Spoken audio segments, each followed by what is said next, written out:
Assalomu alaykum. Sizlar bilan hafta Paradijestda yakuniga yetgan haftaning sara yangiliklari bilan qisqa satrlarda tanishtirib o'tamiz. O'zbekiston Sport akademiyasiga qabul jarayonlari boshlandi. O'zbekiston Davlat sport akademiyasiga eng iqtidorli Olimpiya va Paralimpiya kollejlari, shuningdek umumiy o'rta maxsus va professional ta'lim muassasalarining bitiruvchilari sport natijalari bo'yicha saralash asosida o'qishga qabul qilinadi. Hujjat topshirgan nomzodlarning o'qishga qabul qilinishi kafolatlanmaydi. Mazkur jarayon Respublika komissiyasi tomonidan belgilangan tartibda ko'rib chiqilib, yakuniy qaror qabul qilinadi. Azizbek Abdulhabibov Jahon kubogida shohsupaga ko'tarildi.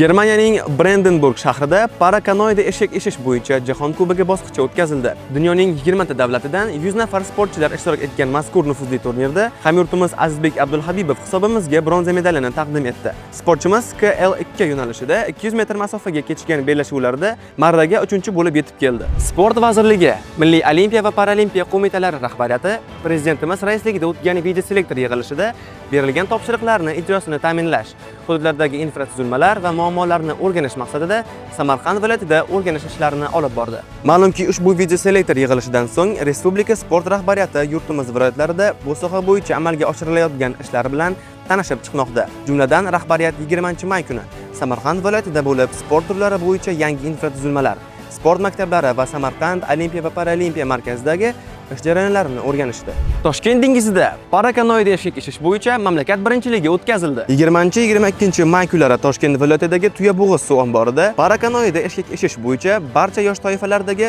O'zbekiston chempionati tashkil etildi. Murosasiz bellashuvlarda 70 nafarga yaqin sportchilar g'oliblik uchun o'zaro bahs olib bordi. Yakunda g'olib va sovrindor sportchilar O'zbekiston Milliy paralimpiya qo'mitasi mutasaddilari tomonidan taqdirlandi.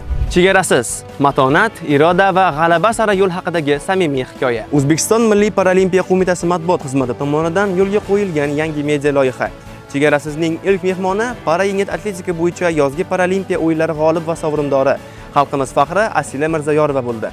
Loyihada Asilaning sportga kirib kelish tarixi, sinovlarga boy yo'li, ortda qolgan qiyinchiliklar hamda uni yuksak marralar sari yetaklagan kuch va ishonch haqida hikoya qilinadi. Chegarasiz bu nafaqat sport, balki inson irodasi hech qanday to'siqni tan olmasligini yorqin ifodasidir. Sizlarga yetkazmoqchi bo'lgan xabarlarimiz shulardan iborat edi. Bizni kuzatishda davom eting.